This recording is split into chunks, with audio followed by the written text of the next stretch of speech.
Lance नायक, देसाई, अजीत, ये Jimmy अर्थात core of signals का ये संकेत, कोर ऑफ सिग्नल्स। और राष्ट्रपति द्रौपदी मुर्मू खड़ी हो गई, सल्यूट कर रही है वो इन वीरों को। और इस बच्चे का उत्साह देखिए। और अब योगासन करते हुए, सूर्य को नमस्कार करते हुए नायक स्वप्निल, लांस नायक अजय यादव, आप सबको देखिए, एक बाइक को बैलेंस करना और उस पर ही योगासन में स्वयं को बैलेंस करना। आप अगर जमीन पर खड़े होकर यह आसन नहीं कर पाते हैं, डगमगाते हैं और गिरते हैं, तो जरा आज से आप वो नई प्रेरणा जरूर ले लीजिए। और ठीक उसके पीछे सिग्नल फाइटर आपके पास है, और सिग्नल फाइटर के पीछे जो ये समय आप फॉर्मेशन देख रहे हैं, ये फॉर्मेशन देखिए और गिनिए, 1 2 3 4 5 6 7 8 सिग्नल मैन एक मोटरसाइकिल पर जब जा रहे हैं सिग्नल का झंडा लेकर। वो उत्साह देखिए, जो डिप्लोमैट्स वहां पर मौजूद है, जो विदेशी दर्शक यहां पर मौजूद है, वो भी बहुत उत्साहित हैं इन तस्वीरों को देखकर। योगासन आपने देखा, अब सिग्नल रॉकेट भी आप देखिए, जिस तरह का उनकी संरचना रहती है उसके हिसाब से वो नाम यहां से निकालते हैं। यहां आप नायक सुमित कुमार यादव और नायक मिसल गजानंद को देख रहे हैं इस फॉर्मेशन में, जिसे सिग्नल रॉकेट कहा जा रहा है, एक रॉकेट की तरह बिल्कुल लॉन्च होने के लिए तैयार। और अब वो लैडर, अब वो अंतरराष्ट्रीय रिकॉर्ड, वो वर्ल्ड रिकॉर्ड, ये 18 फीट ऊंची सीढ़ी है। इतना बड़ा रिकॉर्ड पहले कभी नहीं बना था, और ये रिकॉर्ड बनाते हुए बहुत कठिन है। ये 350 सीसी बुलेट मोटरसाइकिल चलाना आसान नहीं, बहुत भारी मोटरसाइकिल, और उस मोटरसाइकिल पर इतनी ऊंची सीढ़ी और उस पर ये बैलेंस, अद्भुत। केवल उन्होंने शुरुआत में आपने देखा कि लैडर को पकड़कर संतुलन बनाने, क्योंकि आप उसकी जो हैंडल्स हैं उसे बैलेंस कर रहे होते हैं, लेकिन उसके साथ ही उन्होंने उसे छोड़ भी दिया दोनों हाथों से, और एक विश्व रिकॉर्ड आज कर्तव्य पथ पर कायम किया है। और ये रथ है, ये विजय रथ है भारतीय सेना के सिग्नल्स का, और ये विजय रथ इस समय कर्तव्य पथ पर है, उसकी आप तस्वीर देख रहे हैं। और ठीक उसके पीछे एक योद्धा जो 7 योद्धाओं से लड़ता रहा, लेकिन उसने हार नहीं मानी, कुरुक्षेत्र के मैदान में अभिमन्यु फॉर्मेशन, और उसके पीछे आप सिग्नल फॉर्मेशन देख रहे हैं। यानी कि आप वो उपकरण जरूर देखते हैं, उपकरण देखते हैं कैसा होता है, लेकिन उस उपकरण को अगर वही योद्धा प्रदर्शित करते हैं तो वो किस तरीके से करेंगे। इसमें 9 डेयर डेविल्स एक बाइक पर सवार उस एक बाइक को संतुलित करते हुए आगे जा रहे हैं। और ये देखिए, उनके ठीक पीछे पक्षियों की उड़ान भरते हुए सिग्नल्स के ये जवान। अद्भुत है ये दृश्य। राष्ट्रपति द्रौपदी मुर्मू भी ताली बजा रही हैं, और उसके पीछे लोटस फॉर्मेशन और भारतीय सेना का ये ध्वज कितने गर्व से ये कर्तव्य पथ पर है। लोटस फॉर्मेशन कर्तव्य पथ पर 10 डेयरडेविल्स एक मोटरसाइकिल पर। फिर आपको लेफ्टिनेंट डिंपल सिंह भाटी दिखेंगी यहां पर सैल्यूट करते हुए, एक अकेली महिला rider signal corps of signals की, जो कि इस बाइक पर अपने आप को संतुलित करके आगे बढ़ रही हैं। और ये जो होता है ये गजब का होता है गौरव, जहां पूरी शक्ति नजर आती है। अद्भुत 33 राइडर, 1 2 3 नहीं 33 राइडर्स हैं ये, और इनके झंडे देखिए, एक तरफ कोर ऑफ सिग्नल्स का झंडा, दूसरी तरफ भारतीय सेना का झंडा, और सबसे ऊंचा गर्व से फहरता भारत का तिरंगा। ये 9 बाइक्स, 33 राइडर्स, और ये सारी की सारी आपको जो इसमें राइडर्स दिख रहे हैं, इसमें नेतृत्व सूबेदार प्रताप सिंह कर रहे हैं। ये पिरामिड फॉर्मेशन, और इंडिया गेट के पीछे जो कैमरा लगा है उससे देखिए ये तस्वीरें। नितिन गडकरी भी बहुत ध्यान से इन तस्वीरों को देख रहे हैं, क्योंकि अब वो शो स्टॉपर की बारी आ रही है गौरव। अब शो स्टॉपर्स आएंगे जो कि आसमान से फ्लाई पास्ट करेंगे। बहुत चर्चा की है हमने शुरुआत से इसकी, और आपको दिखाया है कि किस तरीके से आज 45 विमान, चाहे वो फाइटर्स हो, मालवाहक जहाज हो, या फिर जो हमारे चॉपर्स हैं वो सब होंगे, चाहे वो स्वदेश में निर्मित हो या फिर विदेश से अर्जित हो, वो एक साथ मिलकर ताकत दिखाएंगे। जो अलग चीज होगी वो ये कि आपको एक ट्रांसपोर्ट विमान फाइटर्स के साथ एक साथ उड़ान भरते हुए नजर आएगा। बहुत कठिन चीज होती है ये, और उत्साह लोगों का। एयर मार्शल चोपड़ा, अब आप देख ही रहे हैं क्योंकि सबसे पहले आ रहा है आपका बाज फॉर्मेशन। जब आप देखेंगे 45 विमान और हेलीकॉप्टर जब एक साथ होंगे, कर्तव्य पथ के ऊपर, सबकी निगाहें तो वहां ऑलरेडी ऊपर है, लेकिन कितना कठिन है ये। देखिए आज कंपैरेटिवली वेदर भी ठीक है, विजिबिलिटी कम है, मगर सबसे पहले आ रही है प्रचंड फॉर्मेशन।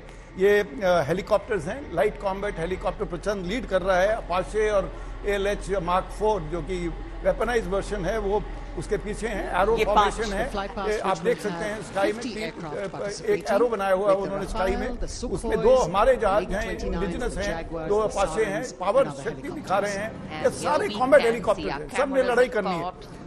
और मैं बताना चाहता हूं जो फ्लाई पास्ट परेड का फाइनाले होता है, जैसे हम आर्मी और नेवी के दोस्तों के साथ कहते हैं कि Indian air force always has the last word, और सबसे ज्यादा एक्साइटिंग है बच्चों के लिए। सब जिन्हें स्काई की तरफ देख रहे हैं, प्रचंड के बाद है तंगाइल फॉर्मेशन। आप जानते हैं कि तिरंगा फॉर्मेशन, तिरंगा फॉर्मेशन, सारंग टीम 5 सारंग ये लैडर फॉर्मेशन के अंदर आ रहे हैं। ट्राई कलर फॉर्मेशन इसको भी कहा जाता है। और ये सारंग टीम इंडिया की सारे वर्ल्ड में जाके परफॉर्म करती है, और ये सारंग टीम दुनिया की गिनी चुनी हेलीकॉप्टर डिस्प्ले टीम में से एक है। अच्छी बात यह है कि एयरफोर्स अब बहुत क्रिएटिव हो गया है, कम से कम तस्वीरें लेने के मामले में। इसीलिए हम एक जहाज से दूसरे जहाज की तस्वीरें, जो इससे पहले कभी देखने को नहीं मिलती थी, पिछले 1-2 साल की ही बात है ये। हाँ, एयरबोर्न कैमरास के साथ कैमरास, और उनसे आप लाइव तस्वीरें देख रहे हैं, लाइव स्ट्रीम कर रहे हैं वो सारी फ्लाइंग को। कैमरास भी हैं, यस, और हेलमेट माउंटेड और कॉकपिट कैमरास हैं। Yes. मतलब बिल्कुल फाइटर पायलट या हेलीकॉप्टर पायलट की अनुभूति इस समय होती है इन बच्चों को, जो बहुत ही उत्साहित है इस समय। ये तो फाइटर्स का इंतजार कर रहे होंगे। अभी तो टंगेल फॉर्मेशन, जिसमें कि विंटेज हमारा डकोटा और डोनियर 228। देखिए टंगाइल फॉर्मेशन इसको क्यों बोलते हैं, क्योंकि ड्यूरिंग बांग्लादेश वॉर में टंगाइल में 50 जहाज ने पैराड्रॉप किया था, और जिससे हमने मेघना रिवर को क्रॉस कर दिया था without having to build bridges there. So Tangail formation is very very important. और इस तरह के एक विंटेज विमान को अभी भी फ्लाइंग कंडीशन में रखना उतनी ही बड़ी चुनौती होती है, लेकिन इंडियन एयरफोर्स ने ये करके दिखाया है। यस, राजीव चंद्रशेखर जो मेंबर ऑफ पार्लियामेंट हैं, उन्होंने उनके पिताजी ने जो ये कोटा उड़ाते थे वही जहाज को खरीद के उसको रिस्टोर किया और उसके बाद एयरफोर्स को प्रेजेंट किया। कुछ कोहरा सा आ रहा है, लेकिन ये सब वही श्रम योगी हैं जो मौजूद है कर्तव्य पथ पर सबसे आगे। लेकिन अब सबकी निगाहें आकाश में उन रफाल विमानों को देखने के लिए, रफाल विमान जो C-130 के साथ अपड्रेस फॉर्मेशन। C-130 एक स्पेशल फोर्सेस के लिए एक एयरक्राफ्ट खरीदा गया है। उसको रफाल, देखो एक ट्रांसपोर्ट एयरक्राफ्ट जो रिलेटिवली स्लो उड़ते हैं, उसको रफाल जो बहुत तेज उड़ने वाला जहाज है उसको एस्कॉर्ट कर रहा है। विजिबिलिटी कम होने के बावजूद सब जहाज सही तौर पे कर्तव्य पथ के ऊपर से गुजर रहे हैं, बिल्कुल देश के सामने से उड़ रहे हैं, सबके सिर ऊपर को हैं, सब जिन्हें इन जहाजों को देखने की कोशिश कर रहे हैं। देखिए फ्लाई पास में एयरक्राफ्ट कुछ स्लो हैं, हेलीकॉप्टर्स हैं, ट्रांसपोर्ट एयरक्राफ्ट है, फाइटर एयरक्राफ्ट है, और सबके आपस में इतनी कोऑर्डिनेशन और इतना करेक्ट टाइमिंग है, बहुत ही महत्वपूर्ण। अच्छा, यहाँ पर अगर आप कम्युनिकेशन इंटेलिजेंस IL-38 की भूमिका, और जैसा एडमिरल सिन्हा बता रहे थे, ये आखिरी बार है कि IL-38 भारतीय नौसेना के कार्यकाल में यहाँ 26 जनवरी की परेड पर होंगे। बहुत ही सक्षम विमान थे, लेकिन ये बहुत सक्षम विमान काफी समय तक हमें सबमरीनों को खोजने में काफी काम किया, और मैरीटाइम पेट्रोल एयरक्राफ्ट है, इसलिए समुद्री क्या कहा जाए आपको, जितने हमारे दुश्मन के शिप्स हैं उनको पकड़ने में वो काफी मदद करी। तो ये जो तस्वीरें हम आपको दिखा रहे हैं, लोग अभी प्रतीक्षा कर रहे हैं। हमने आपको तिरंगा फॉर्मेशन की तस्वीर आखिरी वहां पर नजर आई थी, लोग बड़ी बेचैनी से देख रहे हैं आसमान की तरफ कि अगला हम कैसे देखें। कई दफा क्या होता है कि जैसे या तो बारिश का माहौल रहे, या फिर बादल रहे, या फिर दिल्ली का प्रदूषण, वो आसमान में बहुत दूरी तक आपको देखने की गुंजाइश नहीं छोड़ता है। हालांकि ये फाइटर्स भी जो आते हैं वो बहुत लो फ्लाई करते हुए आते हैं, तो आपको प्रत्यक्ष वहां पर सारी चीजें दिखती हैं। तिरंगा फॉर्मेशन के आगे हम इंतजार कर रहे हैं, क्योंकि जैसे हम चर्चा भी यहां पर कर रहे हैं, नेवी और एयरफोर्स के भी जब IL-38 आएंगे, साथ में AN-32s वहां पर रहेंगे, उसके साथ ही जब तीनों सेनाएं जिन वायुयानों का इस्तेमाल करती हैं वो सब एक साथ दिखेंगे, तो राष्ट्रपति भवन की ओर सब देखते हैं, क्योंकि उस ओर से उड़ान भरते हुए और इंडिया गेट की ओर वो सारे विमान जाते हैं। तो राष्ट्रपति भवन अब देखिए सर, अब विमान दिखने शुरू हुए हैं हल्के जी। और ये एक विमान इस समय हम देख पा रहे हैं, advanced early warning Netra formation, जो हम कह भी रहे थे कि 4 रफाल होंगे और उसके साथ एक एडवांस अर्ली वार्निंग विमान होगा। एरो फॉर्मेशन में नेत्र या जिसे कहा भी जाता है नेत्र फॉर्मेशन, एडवांस अर्ली वार्निंग बहुत बहुत महत्वपूर्ण। अगर आप IL-38 की भी बात करें या फिर उसके बाद एवैक्स की बात करें, जो नेत्रा फॉर्मेशन है, ये जहाज AWHC जो इंडिया में बनाया गया है, DRDO का रेडार है। जहाज हमने एम्ब्रॉयर जहाज खरीदा था ब्राजील से, और ये तस्वीरें आप देख रहे हैं रफाल विमानों के साथ स्वदेश में ही निर्मित। एक तरह से अगर कहा जाए तो ये DRDO का ही एक कमाल है। और रफाल गर्जना सुनिए sir. Airborne early warning and control विमान AEWNC 4 रफाल एरो फॉर्मेशन में 415 किलोमीटर की रफ्तार के साथ। देखिए, वॉर के अंदर भी जो AEWC एयरक्राफ्ट है उसको फाइटर जहाजों की भी सपोर्ट की जरूरत होती है। उसको जरा दूर, बॉर्डर से दूर उड़ाया जाता है और फाइटर जहाज भी उसको सपोर्ट करते हैं ताकि कोई दुश्मन का जहाज उसको अटैक न कर पाए।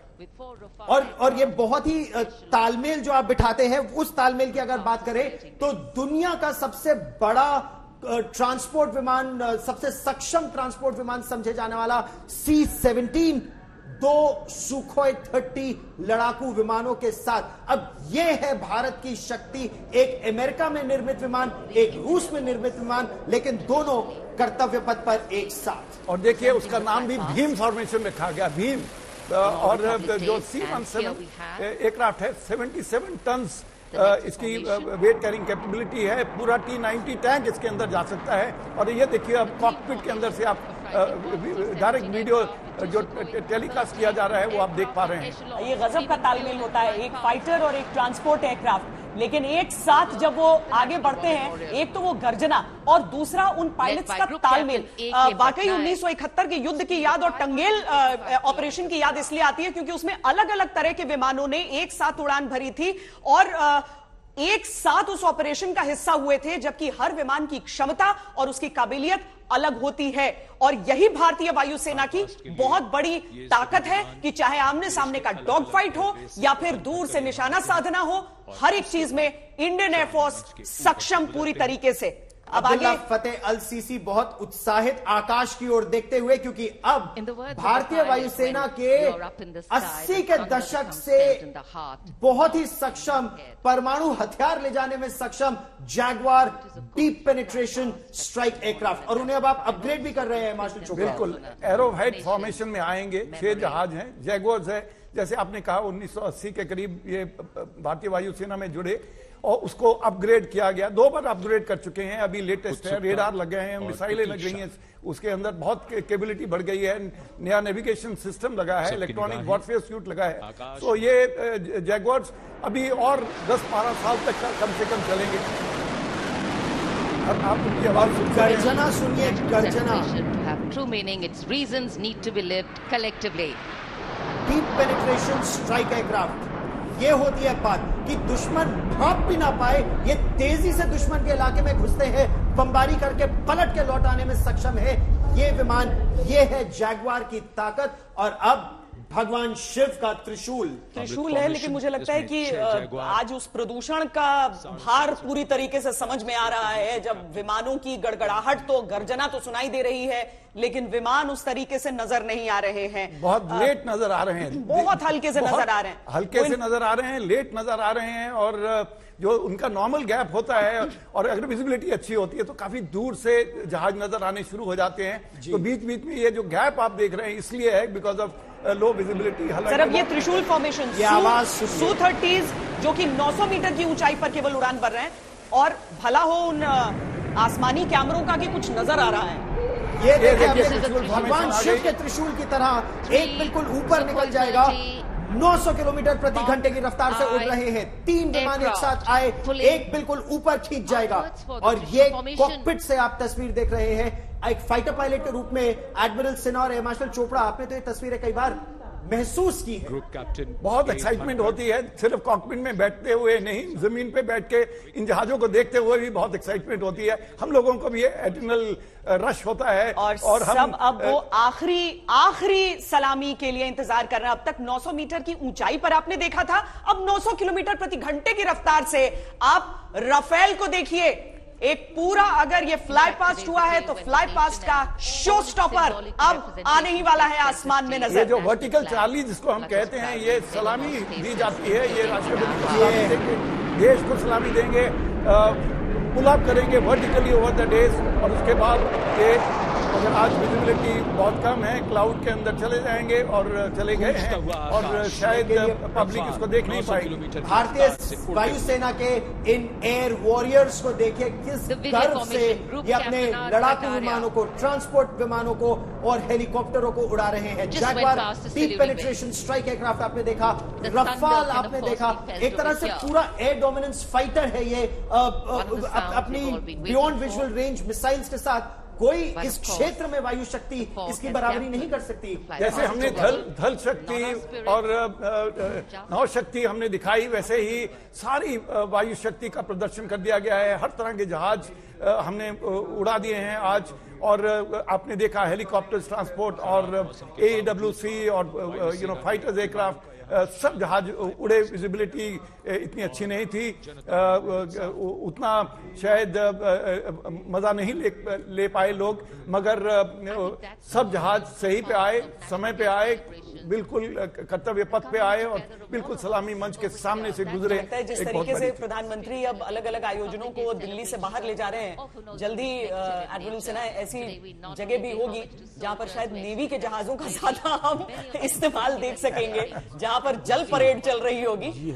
और वैसे प्राइम मिनिस्टर्स डे एट सी और प्रेसिडेंट्स फ्लीट रिव्यू दोनों ही गणतंत्र दिवस पर जब होगा ये, जब गणतंत्र दिवस पर, वैसे तो आप सदर्न कमांड में जाएंगे, बहुत सारी चीजें आपको दिखेंगी, लेकिन जब ऐसा वाकई होगा। पर अब ये आखिरी चीज थी और अंतिम चरण में हम पहुंच गए हैं गणतंत्र दिवस समारोह जो है उसके आयोजन में। और अब राष्ट्रपति अंगरक्षक वापस की ओर आ रहे हैं, अपने राष्ट्रपति को वापस राष्ट्रपति भवन की ओर ले जाने के लिए। राष्ट्रपति अंगरक्षक कर्नल अनूप तिवारी ग्लोरियस, उनका चार्ज या उनका घोड़ा, उनका अश्व। और 1773 से सोचिए जो परंपरा चली आ रही है, पहले गवर्नर जनरल्स बॉडीगार्ड्स, फिर वाइस रॉयज बॉडीगार्ड्स और फिर president's bodyguards. Colonel Anup Tiwari सबसे आगे, उनके ठीक पीछे उनके second in command lieutenant colonel Ramakant Yadav. और यहां पर आकर एक बार फिर आदेश उनके द्वारा दिया जाएगा और उसके साथ राष्ट्रगान के साथ ही समापन। और आज ये जरूर देखना होगा कि चूंकि वो सारे श्रमजीवी वहां पर पहुंचे हैं, श्रमयोगी पहुंचे हैं, तो प्रधानमंत्री जो हर साल मुलाकात करते हैं, आज क्या होगी वो तस्वीर। देखिए ये तस्वीर है। राष्ट्रपति अंगरक्षक सलामी देंगे, राष्ट्रीय सल्यूट मध्य ब्रेक।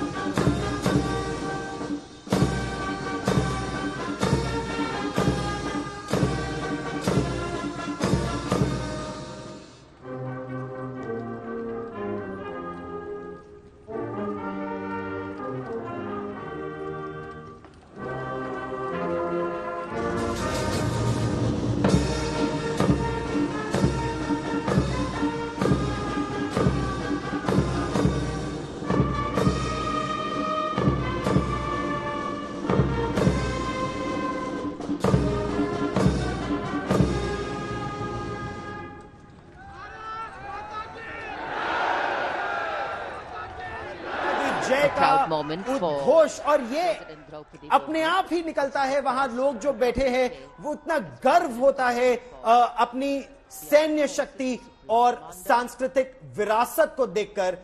लेकिन एक जो नई परंपरा जनरल सहाय शुरू हो गई है, वो राष्ट्रपति को सी ऑफ करने के बाद, राष्ट्रपति जब मुख्य अतिथि के साथ राष्ट्रपति भवन वापस जाते हैं, उसके बाद प्रधानमंत्री नरेंद्र मोदी राजपथ पर दर्शकों से मिलते हैं, उनका अभिनंदन स्वीकार करते हैं। ये मेरे विचार से एक लीडर की खसूसियत है, जो लोगों को लीड करते हैं वो उनसे मिलना भी चाहते हैं।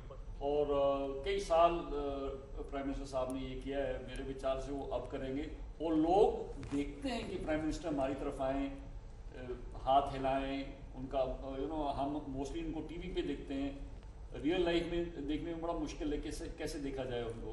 तो ये एक लीडर की मेरे विचार से उनकी एक छवि है जो सब देखना चाहते हैं। हर साल का जो गणतंत्र दिवस होता है उसमें अगर हम शक्ति प्रदर्शन अपना कर्तव्य पथ पर कर रहे हैं तो हर सेना की कोई उपलब्धि होती है, उसे ही झांकी के जरिए या फिर परेड के जरिए या फिर हमारे उस पर जो हम बातें कहते हैं उसके जरिए बताई जाती हैं। आपके हिसाब से 2022 में अगर मैं नौसेना को ही देखूं, आपने कितने कदम आगे बढ़ते देखा और क्या देखी सबसे बड़ी उपलब्धि जो कि आज हमें कर्तव्य पथ पर भी नजर आई? देखिए, दो चीजें हैं। एक तो हमारा जो इंडिजिनस सबमरीन जो अभी आया है पिछले 2 साल में, वो एक बहुत बड़ी उपलब्धि है, क्योंकि हमने न्यूक्लियर सबमरीन तो बना लिया था श्वेता जी, लेकिन हमने डीजल सबमरीन नहीं बनाए थे। तो हम कठिन काम पहले करते हैं और आसान काम बाद में करते हैं, तो वो एक हमारी बहुत बड़ी उपलब्धि है। और अभी हमारे ख्याल से जो वर्ल्ड में जितने डिस्ट्रॉयर्स हैं, विध्वंसक जहाज, सबसे पावरफुल, मैं ये कहूँगा कि अमेरिकी विध्वंसक जहाज़ों से भी ज़्यादा पावरफुल ये जो विशाखापट्टनम कोच्चि नाम के जहाज बनाए हैं, वो मैं कहूँगा कि वर्ल्ड का, I would say it is the best destroyer that we have made. So ये बहुत बड़ी उपलब्धि है। उसके साथ जितने यंत्र हैं, जितनी रेडार्स लगे हैं, सरफेस टू एयर मिसाइल्स लगे हैं, दे आर ऑल एब्सोल्युटली क्या कहा जाए आपको, up to date and state of the art weapon systems है। अच्छा, और जितनी ताकतवर आपकी नौसेना है उतनी ताकतवर आपकी इकोनॉमी हो जाती है, ये बहुत समय से कहा जा रहा है और भारत ने बहुत बड़े तरीके से अब अपनी नौसेना पर बल देना शुरू कर दिया है। गौरव, देखिए, नौसेना का जो पहला उनका चार्टर ऑफ ड्यूटी जिसको कहते हैं, is to protect the sea lanes of communication, ताकि हमारा व्यापार जो है वो सुरक्षित रहे। ये सुरक्षा प्रदान करना नौसेना का सबसे बड़ा कर्तव्य है। बाकी सारी चीज उसके बाद है। तो इसीलिए हमारा जो ये बड़ा चेन है, लॉजिस्टिक चेन की बात करी थी एयर मार्शल चोपड़ा ने, चाहे ये हमारा जो ट्रेड रूट्स है जी, उसकी सिक्योरिटी बहुत बड़ी चीज है और बहुत बड़ा इलाका है। और हिंद महासागर में हम बहुत महत्वपूर्ण स्थान पर बैठे हैं, जिसमें नौसेना और वायुसेना दोनों की भूमिका, खासतौर पर अंडमान निकोबार की, अब एयर मार्शल चोपड़ा बहुत महत्वपूर्ण हो जाती है और इसीलिए संभवतः वहां पर नए एयरफील्ड्स बनाने की बात की जा रही है। देखिए, जो एयरफोर्स ने शोकेस किया है और जो स्ट्रैटेजी पे चल रही है, देश जैसे चल रहा है, ग्लोबल रीच एक बड़ी बात है। देखिए, सारे नदर्न इंडियन ओशन को हमने डोमिनेट करना है। नेवी और एयरफोर्स ने मिलके सदर्न कमांड के अंदर फाइटर जहाज बढ़ाए जा रहे हैं, Su-30 आ गए हैं। एक रिफ्यूलिंग के साथ मेनलैंड से हम मलाका से लेके गल्फ ऑफ हॉर्मुज़ तक जा सकते हैं, मगर अंडमान से Su-30 और रफाल साउथ चाइना सी तक जाता है। तो ये जो बड़ी बात है, ग्लोबल रीच, चाहे वो ट्रांसपोर्ट एयरक्राफ्ट C-17 ने दी है या फाइटर जहाजों ने दी है, वो बहुत बढ़ गई है। और एक बहुत बड़ी बात है कि जो क्रूज मिसाइल्स, ब्रह्मोस वगैरह हम जो ऐड कर रहे हैं, जब वो Su-30 पे या रफाल पे ये मिसाइलें लगेंगी तो ये उसकी रीच और भी लंबी होती जा रही है। तो इसलिए हमारा अल्टीमेट जो डोमिनेट करना है, आप जानते हैं दूसरी पावर्स, खास करके चाइना, इंडियन ओशन में आने की कोशिश कर रहा है।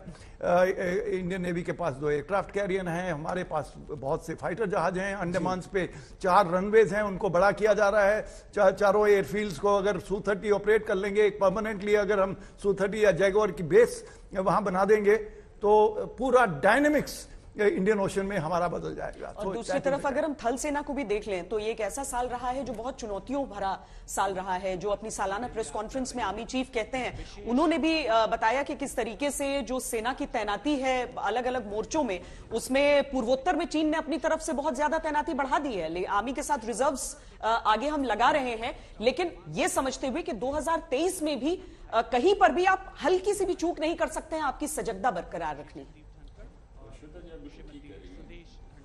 देखिए, तीनों सर्विसेज के रोल्स अलग हैं। आर्मी का रोल है कि आपके बॉर्डर को प्रोटेक्ट करना, ताकि जो लोग उस बॉर्डर के अंदर रहते हैं, जो हम सिटीजन रहते हैं, वो प्रोटेक्टेड रहे और वो खुशहाली की तरफ, प्रोग्रेस की तरफ चले। एयरफोर्स और नेवी का टास्क ये है to project power, navy largest power projection and air force उसके साथ में। और इम्पोर्टेंस ये है कि आप अपनी धरती तो कोई नहीं देना चाहता किसी को, चाहे चीन हो या पाकिस्तान हो।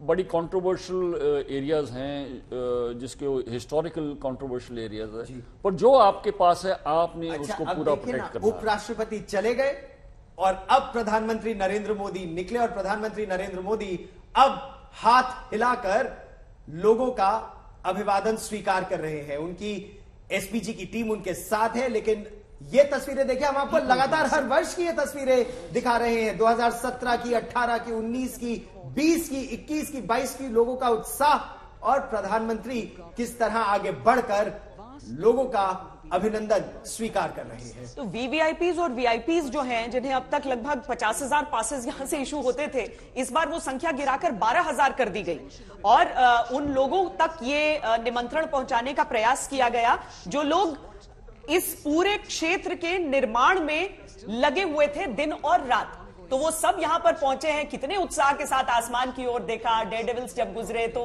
वो अनमोल थी वो मुस्कान चेहरों की। और प्रधानमंत्री के साथ देखिए कैसे सेल्फी खिंचा रहे आसपास के लोग, जितनी दूरी से ही सही, क्योंकि वहां पर रेलिंग लगी हुई है और उस बैरिकेड के थ्रू प्रधानमंत्री की ओर आप देख रहे हैं। आप इस बीच वाली तस्वीर में आप देखेंगे और वहीं से लोग झुक झुक कर अपनी तस्वीर खींच लें, सेल्फी खींच लें पीएम के साथ एक बार। देखिए, प्रधानमंत्री रुककर एक्चुअली खिंचा भी लेते हैं लोगों के साथ तस्वीरें, मुस्कुराते भी, और खासतौर पर अगर वहां बच्चे हो तो प्रधानमंत्री और रुककर 2 मिनट उनको हाथ हिला के मुस्कुराकर बात भी कर लेते हैं कभी कभी। इस साल G20 और SCO के चेयरमैनशिप होने के कारण जिस तरह प्रधानमंत्री अपने आप को एक ग्लोबल स्टेट्समैन की तरह देश को लीड कर रहे हैं हर चीज के अंदर, चाहे वो इवेंट्स हैं, सारे देश में क्या क्या हो रहा है, एक नया स्टेटस बन रहा है इंडिया का। ये तस्वीरें देखिए ना, वो श्रमजीवी, वो सफाई कर्मी, वो लोग जो यहां के निर्माण में लगे थे 2 साल कोरोना काल के दौरान, उन्होंने सेंट्रल विस्टा प्रोजेक्ट को एक डेडलाइन के तहत पूरा किया, फिर संसद के निर्माण को। अब प्रधानमंत्री सड़क पार करते हुए, कर्तव्य पथ को पार करते हुए दूसरी तरफ जाकर लोगों का अभिनंदन स्वीकार कर रहे हैं। श्वेता, इस बार कर्तव्य पथ पर, ताकि लोगों को देखने में सहूलियत रहे। अभी तक कुछ हिस्से में वो स्टैंड्स लगते थे जो नीचे से ऊपर की ओर जाते हैं। अब एक और पूरी तरीके से वैसे ही स्टैंड्स लगा दिए गए, क्योंकि कई लोग उत्साह में खड़े हो जाते हैं, अपनी जगह पर तस्वीरें बनाने लगते हैं ताकि सारे लोगों को सब कुछ नजर आए। तो कर्तव्य पथ पर जो बदलाव हुए हैं उनमें ये चीजें शामिल रही। अब कैसे वो आज का दिन जो प्रधानमंत्री नरेंद्र मोदी का बीता है, ये हम आपको 5 तस्वीरों के जरिए दिखा रहे हैं। पहले राष्ट्रीय समर स्मारक पर जाकर उन्होंने जो वीर गति को प्राप्त हुए हमारे योद्धा, उनको नमन किया। फिर कर्तव्य पथ पर वो पहुंचे प्रधानमंत्री, वहां पर लोगों से मुलाकात की और साथ में विशेष अतिथि का और साथ ही राष्ट्रपति द्रौपदी मुर्मू का स्वागत किया। और अब जो कि एक परंपरा का हिस्सा बन गया है, प्रधानमंत्री कर्तव्य पथ के दोनों ओर के लोगों से मुलाकात करके फिर अपनी गाड़ी में सवार होते हैं। अच्छा, गाड़ी में सवार भी हो गए, लेकिन लोगों का उत्साह इतना है कि पहले तो प्रधानमंत्री गाड़ी में बैठकर चले जाते थे, लेकिन अब गाड़ी में उनकी गाड़ी धीरे धीरे चलती रहती है और वो दोनों तरफ लोगों का हाथ हिलाकर अभिनंदन कर रहे हैं प्रधानमंत्री। और दूसरी तरफ अब क्योंकि मोबाइल फोन भी वहां ले जाने की इजाजत है, अनुमति है, तो लोग लगातार वो तस्वीरें न केवल लेते हैं बल्कि बहुत शेयर करते हैं। अभी आप अब से कुछ ही घंटों में आप देखेंगे हिमाचल चोपड़ा की चाहे व्हाट्सएप ग्रुप्स हो या सोशल मीडिया हो, ये तस्वीरें वायरल कर रहे होंगे लोग। बिल्कुल बिल्कुल, सोशल मीडिया ने बहुत रीच बढ़ा दी है और इसके बहुत पॉजिटिव हैं। ऑफ कोर्स कुछ नेगेटिव भी हैं सोशल मीडिया के अंदर, मगर हमको तो पॉजिटिव से मतलब है। हम सब ट्विटर पे हैं और हम ट्विटर पे ये सारी पॉजिटिविटी फैलाने की कोशिश कर रहे हैं। और मैं समझता हूं कि हर नागरिक को कोशिश यही करनी चाहिए कि भारत में गर्व रखें, ये भारत की पॉजिटिविटी को बढ़ाएं, सारी दुनिया को दिखाएं कि हम कितना अच्छा देश है, सिर्फ दुनिया ये देख रही होगी एडमिरल सिन्हा, भारत की जो शक्ति का ये प्रदर्शन था, क्योंकि ये तो एक तरह से संदेश भी दिया जा रहा है जो हमारे प्रतिद्वंदी हैं इस क्षेत्र में कि हमारे पास ये ताकत। बिल्कुल बिल्कुल ठीक। मैसेजिंग एक बहुत बड़ी चीज होती है जिससे कि एनिमी को आप डेटर कर सकते हैं ताकि वो आपके ऊपर आंख ना उठाए। लेकिन इसके पहले कि हम खत्म करें, मेरे पास एक 4 लाइन की कुछ पंक्तियां हैं, उसको मैं जरूर कहूंगा। फिर से खुद को जगाते हैं, अनुशासन का डंडा फिर घुमाते हैं, याद करें उन शूरवीरों की कुर्बानी जिसके कारण हम गणतंत्र दिवस मनाते हैं। वाह, क्या बात है, वेरी गुड, क्या बात है। और इसमें तस्वीर भी देखिए, आपको जो दिल्ली पुलिस के जवान भी देख रहे हो, क्या एकदम मॉडर्न गियर में नजर आ रहे हैं। ये देश बदल रहा है और उस बदलते भारत की तस्वीर है। आप प्रधानमंत्री का प्रोटेक्शन भी, और पीछे देखिए वो पुलिस के जवान, उनके पास एकदम लेटेस्ट वेपन्स है। हालांकि दिल्ली पुलिस स्वॉट टीम के पास ये सारी चीजें रही हैं, लेकिन यहां पर जब वो ये कर्तव्य पथ पर चलते हैं तो उसके बाद पूरी दिल्ली नहीं, पूरा देश नहीं, पूरी दुनिया देखती है उन तस्वीरों। दुनिया देखती है, क्योंकि पहले इस तरह की तस्वीरें हम देखते थे कि अमेरिका में आप स्वॉट टीम्स देख रहे हैं या पश्चिमी देशों में आप स्वॉट टीम देख रहे हैं, लेकिन यहां आप भारत में कर्तव्य पथ पर आप इस तरह की न केवल तस्वीरें देख रहे हैं, आप भारत की शक्ति देख रहे हैं। जिस तरह से आतंकवाद को परास्त करने का ये देश बीड़ा उठा चुका है, जिस तरह वायुसेना ने दिखाया, बालाकोट बॉम्बिंग करके दिखाया, protecting our borders, beyond borders. देखो, रिपब्लिक डे के लिए बहुत तैयारी की जा रही है। सारी एयर बेसिस के अराउंड एयर डिफेंस तैयार तैनात है। सारे पंजाब हरियाणा की एयर डिफेंस यूनिट्स बिल्कुल तैयार हैं। जहाज उड़ रहे हैं स्काई के अंदर, जो ऑपरेशनल रेडीनेस पॉइंट पे जहाज खड़े हैं, यूएवीज उड़ रही हैं। और टोटल जो सिक्योरिटी है, other than police and ground security और इंडियन आर्मी जो करती है, पूरी एयर सिक्योरिटी और एयर डिफेंस की सिक्योरिटी रिपब्लिक डे परेड के लिए तैनात है। और ये इसकी रिहर्सल कितने दिन से चल रही है। अच्छा जनरल सहाय, पहले परेड 12 बजे खत्म हो जाती थी, लेकिन अब प्रधानमंत्री का कर्तव्य पथ पर यह आगे बढ़ना, यह भी परेड का एक अभिन्न हिस्सा बनता जा रहा है, एक परंपरा शुरू हो गई है। एग्जैक्टली, और वो मैं देख रहा हूं कि पहले तो वो थोड़ी देर चल लेते, फिर गाड़ियों में बैठ के निकल लेते थे, परंतु इस बारी वो गाड़ी में बाहर से सवार गाड़ी में वो लोगों को सबको बाय बाय कर रहे हैं, हाथ दिखा रहे हैं। वो एक लीडर की एक पहचान है। अगर आप सोचिएगा पिछले सालों में या जब से हम लोग स्वतंत्र हुए, कितने लीडरों ने ऐसा किया जो आम आदमी लोगों से चेहरे की मुस्कान बता रही है कि कितना इंपॉर्टेंट है लोगों के लिए। देखिए कितनी खूबसूरत लड़की लग रही है वो, कि हंस रही है वो, क्योंकि वो खुश है। और ये आसमान में जो गुब्बारों में बांधकर वो तिरंगा हमारा आसमान में जाता है, वो तस्वीरें भी हम आपको दिखा रहे हैं। प्रधानमंत्री अब अपनी गाड़ी में सवार हो गए हैं, मतलब अभी तक बाहर की ओर निकले हुए थे ताकि अभिवादन स्वीकार कर सकें लोगों का, लेकिन अब वो गाड़ी में सवार हो गए और उनका काफिला पूरा यहां से निकलेगा। और उसके बाद जो बाकी विशिष्ट अतिथि हैं यहाँ पर, जो चाहे रक्षा मंत्री हो, हमारे चीफ हो। अब देखिए, अब ये गणतंत्र दिवस समारोह खत्म हुआ और गणतंत्र दिवस की एक बड़ी ब्रेकिंग न्यूज आपको देने वाले हैं, जो कि आज तक ने, हम ब्रेकिंग न्यूज जरा स्क्रीन पर लें, क्योंकि ये एक बड़ी खबर है और आप सबके लिए भी गर्व के अनुभूति की खबर है। आज तक एक ग्लोबल नंबर 1 बना है और YouTube ने भी इस बात को स्वीकारा है और सराहा है। नंबर 1, 5 करोड़। आप ये तस्वीरें हटा दें, आप ब्रेकिंग न्यूज चला दें, हम जरा जल्दी से दिखा दें उस ब्रेकिंग न्यूज को। YouTube पर आज तक के सब्सक्राइबर्स का रिकॉर्ड 5 करोड़ पहुंचा। गणतंत्र दिवस पर आज तक दुनिया का नंबर 1 चैनल बन गया है।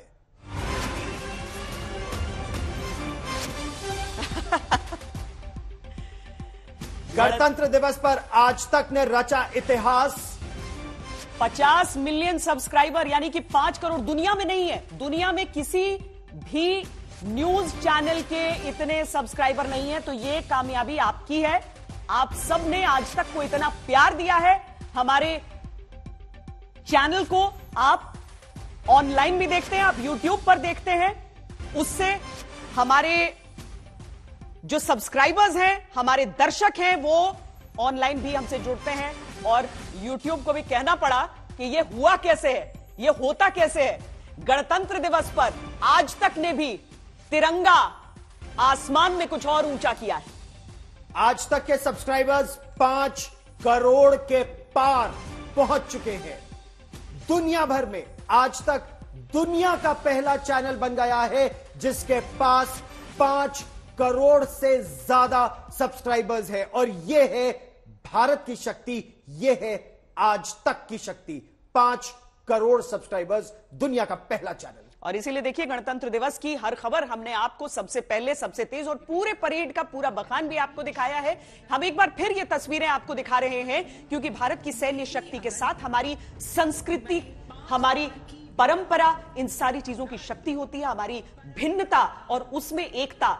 ये नृत्य की वो तस्वीरें जब आज परेड के दौरान, जब सैन्य काफिले बंद खत्म हुए थे, जब वो कंटिंजेंट्स, वो टुकड़ियां बंद हुई थी, तो नृत्य की तस्वीरें थी। और ये प्रधानमंत्री नरेंद्र मोदी की अलग अलग सालों में गणतंत्र दिवस में तस्वीरें।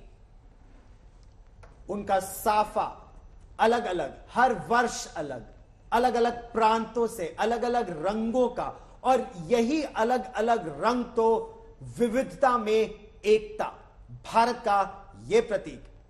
Rajputana rifles regiment, Dogra regiment, Punjab regiment, Bihar regiment, Maratha light infantry, राष्ट्रपति द्रौपदी मुर्मू को सलामी देते हुए हमारे वीर सैनिक आगे बढ़ रहे हैं और अपने आदर्श वाक्य को पूरा कर रहे हैं। जनरल सहाय, डोगरा रेजिमेंट को देखकर आपका सीना तो बिल्कुल चौड़ा हो गया था। बिल्कुल, आप बोल रहे थे बीच में और मेरे को सडनली वो सामने दिखाई दिया तो मैंने बोलना ही बंद कर दिया, क्योंकि डोगरा रेजिमेंट मेरी पैदाइशी उसमें हुई है, मेरी पूरी जिंदगी उनके साथ कटी है और सर्वप्रिय है मेरे लिए। तो और जब आप IL-38 विमानों को देखते हैं या नौसेना के विमानों को देखते हैं, आप खुद ग्रे ईगल रह चुके हैं, admiral Sinha, senior most fighter pilot of the navy at one point of time. तो इन विमानों को देखकर आप क्या सोच रहे थे भारत की शक्ति के बारे में? आपके लिए आज की सबसे महत्वपूर्ण तस्वीर क्या थी? सबसे पहले तो मैं ये सोचता हूं कि मैं इतना जल्दी बूढ़ा क्यों हो गया, मैं क्यों नहीं फ्लाई कर रहा हूं जो कोई और फ्लाई कर रहा है।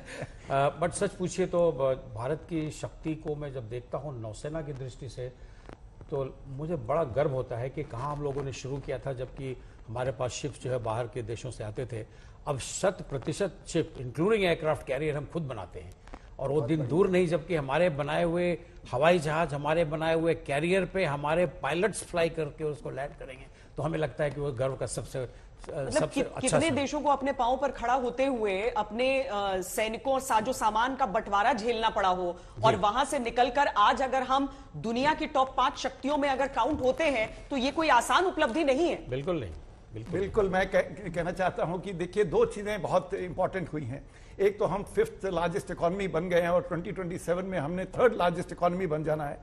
4th लार्जेस्ट मिलिट्री है, मगर सुनने में आ जाए वो भी हम 3rd हो जाएंगे बहुत जल्दी।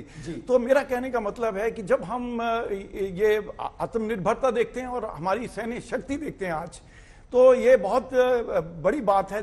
याद रखिए, 200 साल पहले भारत टॉप 2 कंट्रीज में वर्ल्ड की जीडीपी में था, और सिर्फ 200 साल में अंग्रेज आए, उन्होंने राज किया, और जब वो छोड़ के गए हम 0.5% ऑफ द वर्ल्ड जीडीपी रह गया था। और विदेशी ताकतों की तो कोशिश यही रहती है कि हम दबे रहें, कुचले रहें, उनका आदेश मानते रहें, लेकिन भारत की शक्ति जिस तरह से बढ़ रही है, ये दुनिया भी अब भारत का लोहा मानने लगी है। वायु शक्ति की अगर बात करें, आपके लिए आज सबसे बड़ी बात क्या थी? सबसे बड़ी बात मेरे लिए है कि हमारी ग्लोबल रीच और आत्मनिर्भरता, ये दो बहुत बड़ी बड़ी चीजें हैं। ग्लोबल रीच देखिए, हमारे ट्रांसपोर्ट एयरक्राफ्ट, हमारे फाइटर्स, हमारे रिफ्यूलर्स, हमारे एवैक्स, हमारी मिसाइल्स, 5 चीजें। दूसरी टेक्नोलॉजी, ये टेक्नोलॉजी में बदलाव, हाइपरसोनिक मिसाइल बनने वाली है इंडिया के अंदर, directed energy weapon, cyber, AI, हर चीज के अंदर इंडिया आगे बढ़ रहा है। और आने वाले 5-7 साल में ये सारी टेक्नोलॉजीज आर्म फोर्सेस के अंदर आ जाएंगी, और ये एक बहुत महत्वपूर्ण बात है। और हमने दिखाया आज अपनी परेड के अंदर कि कैसे आत्मनिर्भरता इंडिया उसको पुश कर रहा है। और एविएशन में जो सबसे मुश्किल है आत्मनिर्भर बनना, आप जानते हो 4-5 ही देश हैं दुनिया में जो इंजन बनाते हैं जहाज के, तो बहुत एरियाज हैं जिसमें हमने अभी कवर करना है डिस्टेंस, मगर डायरेक्शन टॉप से है, प्राइम मिनिस्टर के लेवल से सारा डायरेक्शन आ रहा है आत्मनिर्भरता का। देखिए, 68% of defence capital budget last year was for buying in India, make in India by. तो उम्मीद है जो आने वाले कुछ दिन के अंदर बजट अनाउंस होने वाला है, हम चाहते हैं कि आर्म फोर्सेस के लिए कैपिटल बजट बढ़े। तो जो गलती HF-24 मारूत के साथ हो गई थी कि विमान बहुत सक्षम था, इंजन थोड़ा अंडर पावर्ड रह गया था, तो वायुसेना ने उसे तिलांजलि दे दी, वो गलती दोबारा तो नहीं होगी। होनी नहीं चाहिए। हम तो चाहते हैं, मैं चाहता हूं जैसे कि मिसाइल्स और इसरो का काम जो है वो डायरेक्टली कंट्रोल हो रहा है पीएमओ से, मैं चाहता हूं जो इंजन का प्रोजेक्ट हो उसके लिए भी एक टास्क फोर्स बननी चाहिए, नेशनल लेवल की टास्क फोर्स होनी चाहिए, उसका डायरेक्शन प्राइम मिनिस्टर के लेवल पे होना। मैं बता रहा हूं सिर्फ 5 कंट्रीज हैं वर्ल्ड के अंदर जो इंजन बनाती है, और वो कोई टेक्नोलॉजी आसानी से देने नहीं वाला। हम ज्वाइंट वेंचर बनाने की कोशिश कर रहे हैं, मगर वो ज्वाइंट वेंचर इतना आसान नहीं रहेगा क्योंकि कोर टेक्नोलॉजी वो अपने पास रखेंगे। इसलिए कुछ एरियाज ऐसे हैं जहां पे हमको ये लेवल बिल्कुल प्राइम मिनिस्टर ऑफिस तक लेके जाना पड़ेगा, ताकि हम आने वाले, देखिए आज LCA Mark II में भी इंपोर्टेड इंजन लगने वाला है। शुरू में आमका जो बनेगा advance medium combat aircraft 5th generation, वो उसमें भी इंजन विदेशी होगा। तो अब से ही एक इंजन डेवलपमेंट की पुश की जरूरत है ताकि आने वाले 10 साल के बाद सारे इंजन फिर अपने हो जाएंगे। याद रखिए कुटुंबकम का एक अलग स्वरूप ये कि आप सहभागिता भी रहेगी, आपकी कोऑपरेशन रहेगा अलग अलग देशों के साथ, लेकिन ऐसा भी नहीं है कि आप सीधा जबरदस्ती कोई जिद में है कि आप 100% भारतीयता और स्वदेशीकरण। अभी आप शुरुआत में आप तकनीक भी लेते हैं, लेकिन उसका कितना प्रतिशत हिस्सा स्वदेशी है वो चीज भी ध्यान में रखते हैं। साथ ही चूंकि हमारे जो पैदल सैनिक है उनकी संख्या बहुत बड़ी है जनरल सहाय, और उनके हाथों में वो हथियार क्या रहे जो रोजाना इस्तेमाल हो रहा है, आपको उसका उत्पादन भी चाहिए और उसका इस्तेमाल भी होना है, ये भी आपको समझ में आना है। मतलब आतंकवादी एके और सैनिक इंसास करने वाला दौर गुजर चुका, अब सबके हाथों में अत्याधुनिक हथियार।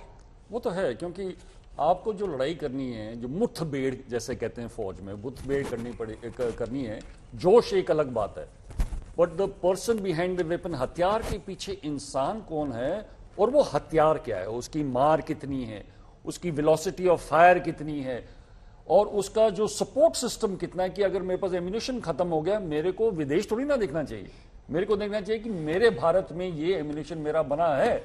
और जो फैक्ट्री वर्कर जो एम्यूनिशन बना रहा है वो सोचता है कि मेरे भारतवासी के हाथ में ये एम्यूनिशन जा रहा है।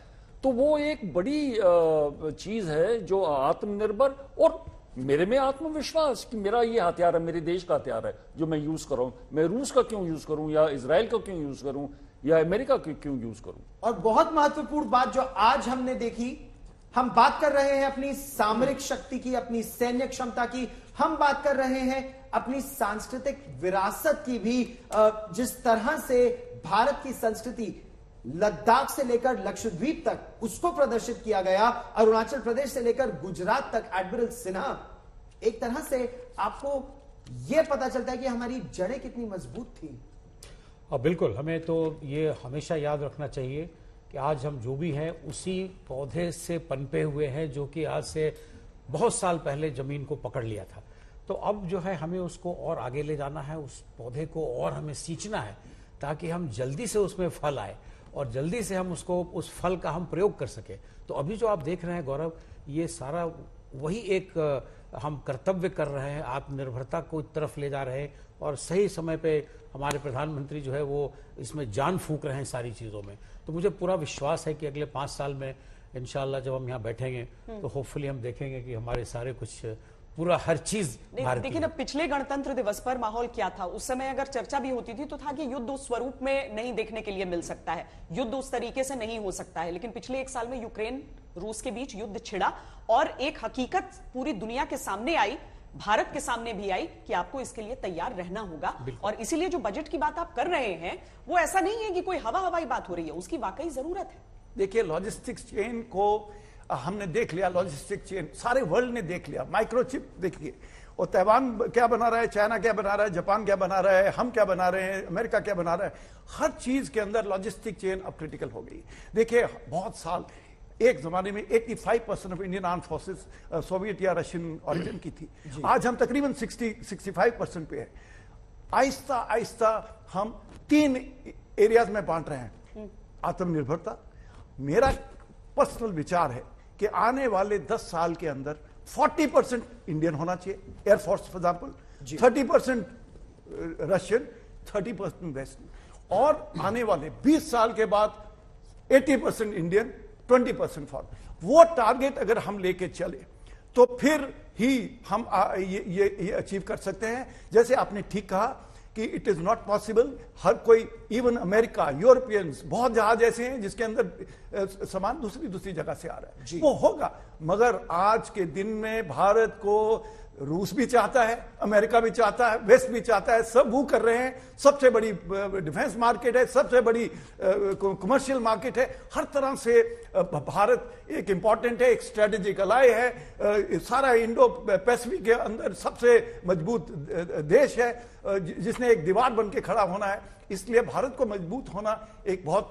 जरूरी बात है और उसके लिए हम सब काम कर रहे हैं। और ये जो कूटनीति की आप बात कर रहे हैं कि हम अमेरिका के भी मित्र हैं, हम रूस के भी मित्र हैं, हम यूक्रेन से भी बात करते हैं और ताइवान भी हमारे निकट आने का प्रयास कर रहा है। एडमिरल सिन्हा, यह बहुत महत्वपूर्ण है, खासतौर पर अब जो भारत और ताइवान के संबंध धीरे धीरे चाहे लेकिन मजबूत हो रहे हैं। गौरव, आपने फर्स्ट हैंड एक्सपीरियंस किया है, अभी आप ताइवान से होकर आए हैं और आपको वहाँ की जो क्या वहाँ की सोच है वो आपको पता लग गया। और अभी सेमीकंडक्टर की बात करी एयर मार्शल चोपड़ा ने, सेमीकंडक्टर का वो बहुत बड़ा प्रोड्यूसर है और बहुत सारी तकनीक उनके पास है। और अब कोशिश ये है कि हम उनके साथ तालमेल करके, बहुत कुछ हो रहा है ताइवान के साथ, हम कभी उसके बारे में चर्चा करेंगे आपके किसी और प्रोग्राम में। लेकिन ये मैं बता रहा हूँ कि भारतवर्ष को अब इंडियन ओशन के बाहर अपनी पावर प्रोजेक्शन करने का वक्त शायद आ गया है।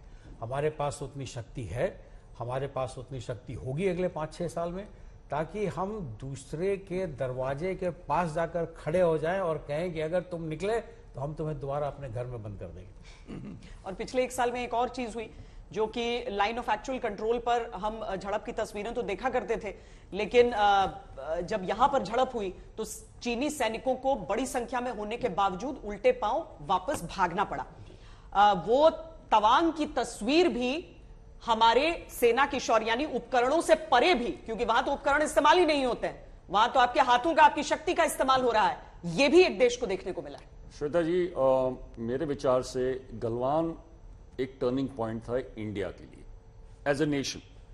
मेरे विचार से हम सब की रीढ़ की हड्डी सीधी हो गई थी और दुनिया भी देख रही थी कि इंडिया जैसा कंट्री चाइना का नाक में जो है उसने खून निकाल दिया और वो दोबारा दर्शाया गया तवांग एरिया में, बुमला या जहां पर हुआ था, सॉरी जी, यांग से।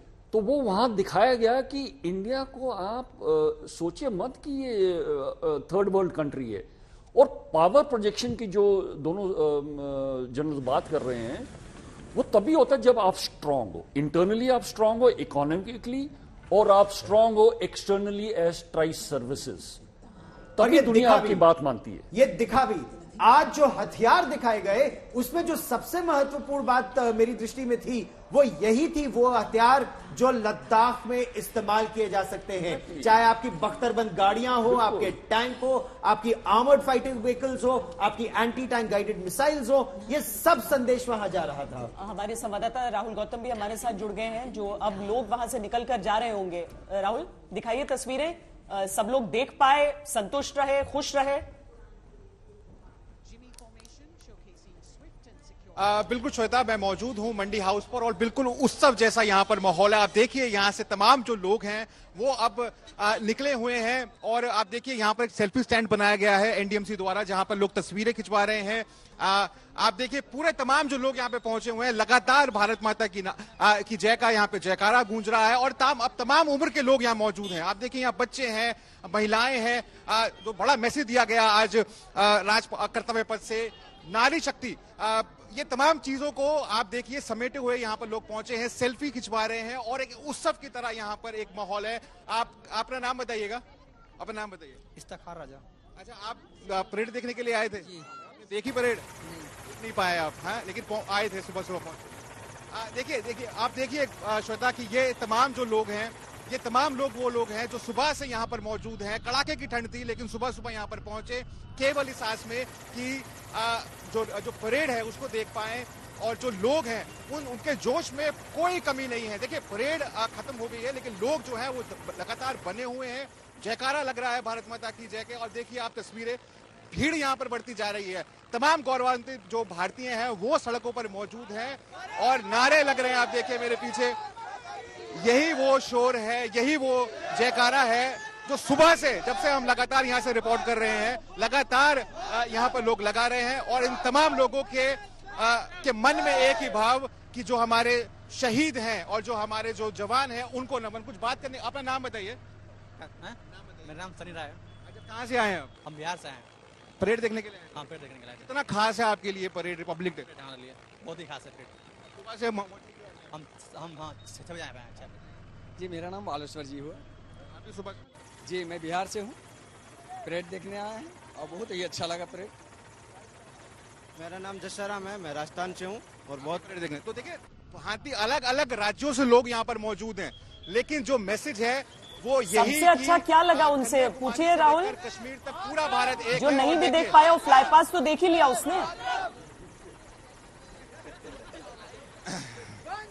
अच्छा, अगर आप परेड नहीं देख पाए, फ्लाई पास हुआ था, वो सब तो देखा होगा आपने, हैं? नहीं देख पाए, फ्लाई पास हुआ, नहीं देख पाए। अच्छा, कोहरे की वजह से नहीं देख पाए। तो देखिए, कोहरे की वजह से नहीं देख पाए कह रहे हैं, नहीं देख पाए हम लोग। अच्छा, लेकिन लोगों में जोश में कोई कमी नहीं है। देखिए, मुझे पूरी तरह घेर लिया है लोगों ने। पटना से लोग आए हैं, बिहार से लोग आए हैं, राजस्थान से लोग आए हैं और जो मैसेज है वो केवल एक कि आज हर भारतीय के लब पर भारत माता का जयकारा। और देखिए, जोश में कोई कमी नहीं है। जोश is all time high, always high. एक सूत्र में बंधे हिंदुस्तान की ये सुंदर तस्वीर जो कि 26 जनवरी के गणतंत्र दिवस परेड के पूर्ण होने के बाद भी इस उत्साह के रूप में सामने दिख रही है। और एक बार फिर हम आपको बता दें कि आज तक ने आज इतिहास रचा है। पूरी दुनिया में सबसे ज्यादा सब्सक्राइबर जिस चैनल के YouTube पर है वो चैनल बना है आज तक। पूरी दुनिया ये पूछ रही है कि आपने कैसे कर लिया ये। कोई नहीं, दूर दूर तक सबसे आगे आज तक। मतलब सर, जो टीवी पर नहीं भी देख पा रहा होगा वो सब आज आपको YouTube पर जरूर देख पाए होंगे, क्योंकि इतना बड़ा परिवार और किसी चैनल का है नहीं। ये तस्वीर देखिए, दुनिया भर में आज तक का डंका, दुनिया का नंबर 1 चैनल। साल 2009 में आज तक YouTube चैनल की शुरुआत हुई थी। 2009 से जो सफर शुरू हुआ, 2023 में हम वर्ल्ड नंबर 1 हैं।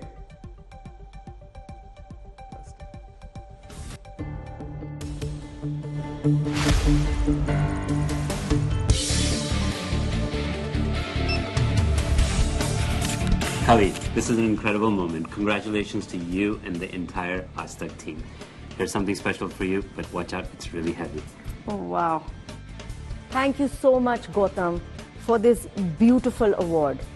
The entire team has been dreaming about this customized YouTube button that we would get at 50 million viewers. This has really been worth the wait.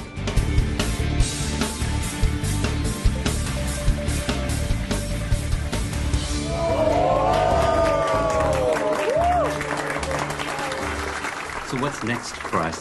The team has already been planning its way to 100 million. So YouTube, you better get your team ready to start designing the next button for us.